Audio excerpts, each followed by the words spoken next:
It's part of upgrade. Some of you chased your life partner from the amount of pressure you mount. Yeah, someone scared me like that too. Hello. Our whole family has heard about hello. And because mommy told us to make sure we don't promise or raise anybody's, lead anybody on for marriage. We promise I will never do that. So anytime it seems like I committed, it was like a crime. So I will begin to ask, let's look at the chart together. What did I say here that you went to tell your auntie, tell your this, and tell everybody that you have found husband? What did I say here? Very, very bland, simple conversations. Are you following what I'm saying? Yeah. There was one, I was very naive. I didn't know that when you touch a person's life, you have already proposed. You have gone many steps into the proposal industry. God used us to touch the person's life, and the person's life was touched. They had, issues from growing up, trauma from sexual molestation, blah, blah, blah. Person was fine, all was well. I was excited. I didn't know. But I've entered something. So from time to time, once in a month, believe me, if you are after somebody's life, is it once in a month you reach the person? You yourself, look at it. Once in a month, happy new month, how are you? Hope all is well, just checking on you. Bam, that's finished. You reply, and that's finished. Till next month, just to be sure all is well. Sometimes once in 2 months, 3 months. Like, I don't keep in touch with anybody. It shocked me. You can confirm that. It shocked me. I was in this person's house. In my mind, sister to sister and brother. Eating Indomie. When the question popped. So, what is... I didn't see it coming, so... I was like, I don't understand. Like, what? Explain. I kept on. Cut long story short, it was that question. The first thing that came to mind was, please don't tell me I led you on. Please don't tell me. Say, no, it's none of your fault. Oh. I said, please bring out your phone first. We don't have time. Don't tell me. Please bring. Is there anything I say? Because I was shocked. Is it this Indomie meeting? Let me vomit it. I'm sorry. Though I told somebody after that I was eating Indomie. Said, you were eating Indomie. I said, I thought she's a friend. Anyway, so I have been naive. I have been foolish. We've made our mistakes. Back to what I was saying. Where were we? So just be sincere. Be sincere.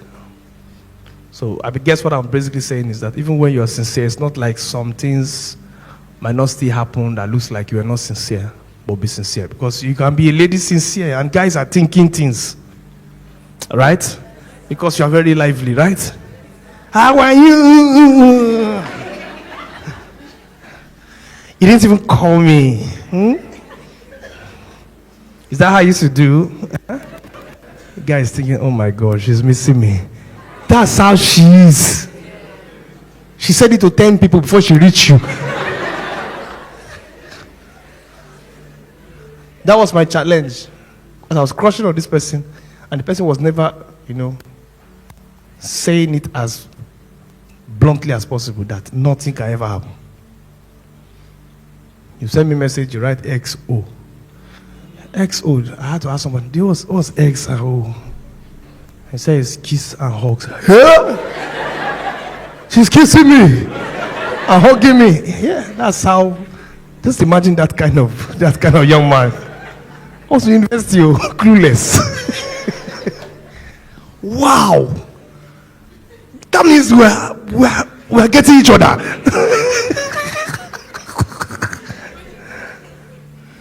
Meanwhile, this person might be in a world of their own, who they are used to certain kind of, Anyways, cut long story short, didn't end well for my heart. Because in my mind, we have married. I'm telling you, I didn't talk to anybody because I already had. Yeah. It was that deep. Oh. Like there was no point. I've already married. So why am I getting to know anybody? Yeah. Pastor Victor, do you know that's why I didn't have any baby in UI? It was that serious. As far as I was concerned, I already have my wife. We'll talk about, marriage, how it will happen, blah, blah, blah. Oh my God. It is well. So to cut the long story short, one day I asked the question, and she said, no, I'm in a relationship.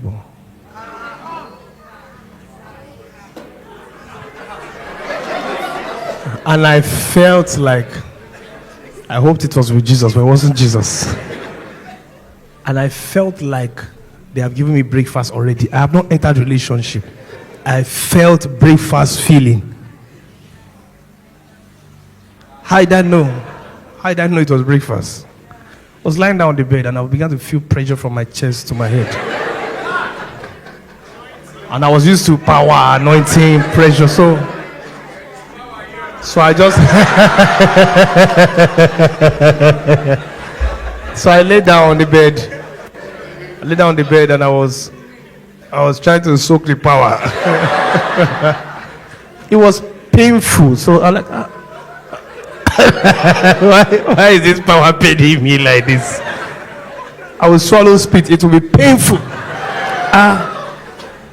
So I said, Holy Spirit, it's painful. You should calm down. I've seen it pain people when I'm shouting more. They are shouting. So I thought that's what's happening to me. I said, Holy Spirit, it's painful. He said, which Holy Spirit? Your heart is broken. I said, Ma. He said, your heart is broken. It's not me. I add it to part of my manifestations. If you feel spit going down your throat, it's the power of God. Are you ready?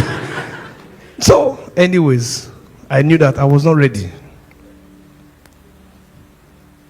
So, another box to tick is emotional upgrade.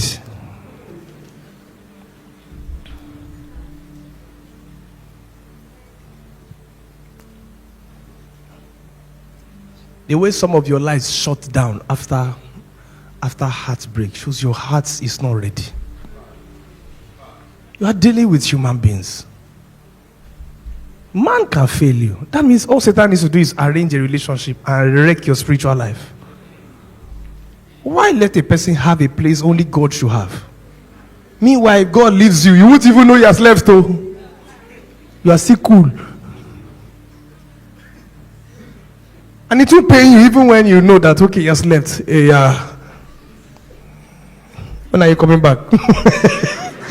It won't worry you. Like when a man, even when he has not broken up with you, he just didn't pick your call. You don't know whether he had an accident and he's stranded somewhere or he's inside traffic, his phone died or something. Just after 1, 2, 3, 4, 5 calls, your head has swollen up like balloon. Thunder, fire, things start striking. You are sad, the whole day is wrecked. You are not prepared. There must be a level of soundness. That's part of what is given to us. It's not given a spirit of fear, but of power, love, and a what? A sound mind.